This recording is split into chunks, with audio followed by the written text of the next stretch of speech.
بسم الله الواحد الأحد الفرد الصمد الذي لم يلد ولم يولد ولم يكن له كفوا أحد.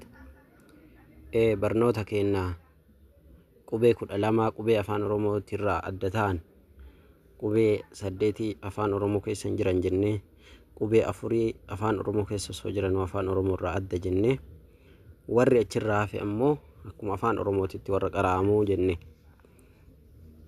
قبي كل ألما سلالي جرّا wanni guddoon isin beekuu qabdan kallattiin ittiin barachuu qabdan tartiiba eeguu qofa. Tartiiba yoo eegdan wanni hunduu hin qallala jecha. Qubee 8 san sirriitti keessaa baaftee yoo adda ka qo'attu taate qubee 4 san itti dabaltee yoo ka qo'attu taate kaawwan yoo maqaa hin dhooftu taate isuma bichaa sirriitti qabattee jiraatte taate ka itti aanutti yoo dabarte karaa saniin baratta. Yoo hunda gizee takka hin baradha jette hunda barachuu hin dandeettu jecha. Isteeppii eeguun dirqama. Tole kanaafuu qubee 12 san amma xumurree jirra. Amma qubee 12 maqaan dhoofu. Qubee achirraa hafe san baranna. Qubee achirraa hafe san amma wanni barataa jiru qubee hin baranna akkaataa itti jedhamullee barataa irra miti. Kanaafuu qubee 12 san barannee jirra. Warra achirraa hafe ammoo akka afaan Oromootitti jenna. Akkuma afaan arrabni keenya nu jedhe jenna. Wanni tolchuuf deemnu hin jiru jecha. Wanni qubee kunniin akkuma afaan Oromooti na jechisiise dugunguroota hedduu qubee tolchina jedhanii qubee balleessuu hedduutu jira waan ta'eef. Qubee kaawwan akkuma jedhamutti jenna jecha akkuma arrabni keenya nu jedhetti alif baa taa jiim daal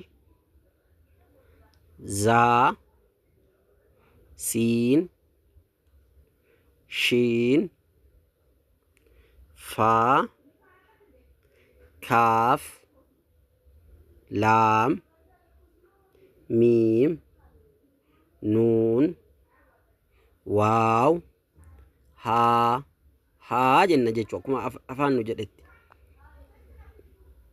haa jenna afaan banneetuma haa akkuma afaan Oromootti hamza yaa qubee 17 kana addatti baratu qabna. Homaa wanni tolchuuf deemnu hin jiru jecha.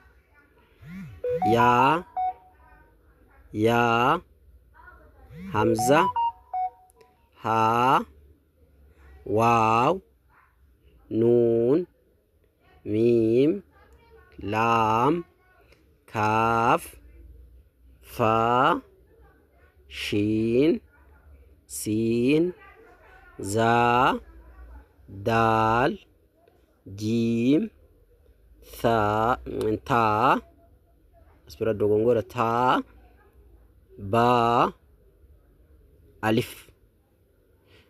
Wanni isin sirriitti qabatuu qabdan wanni sirriitti beekuu qabdan qubee kanniin hooma takka ittiin daballu tolchuuf hin deemne. Yoo tolchuuf deemne osoo ilaa fakkeenyaaf wanni hin guutamne as keessa hin jira qubeen hin guutamne guutuutti afaan Oromooti waliin fakkaanne jecha. Garuu isa hin tolcha yoo jette waan biraa waan balleessituuf barataan reefu jalqabu sadarkaa Qur'aan hin buusin irra ka jiru bifa kanaa yoo barate irra wayya. Bakka kun akkuma afaan Oromooti. Qubeen kunniin akkuma afaan Oromooti. Homaa ittiin dabaltu homaa wanni tolchuuf deemtu kokkee jedhaa maalii jedhaa arraba kan kee olii gad oofu hin deemtu. Akkuma silaa haasawa amma haasawu kanatti jedha jecha.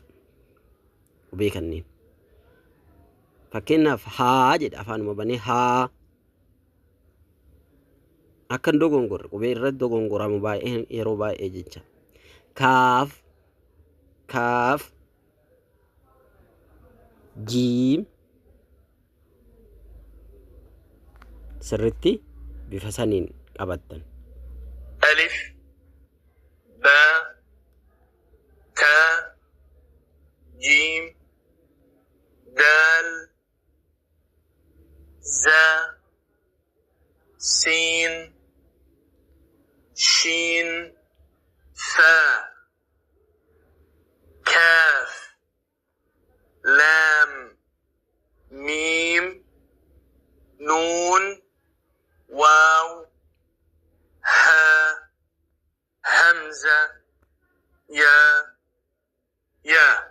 qubee kanneen qofa barattan jecha inshallah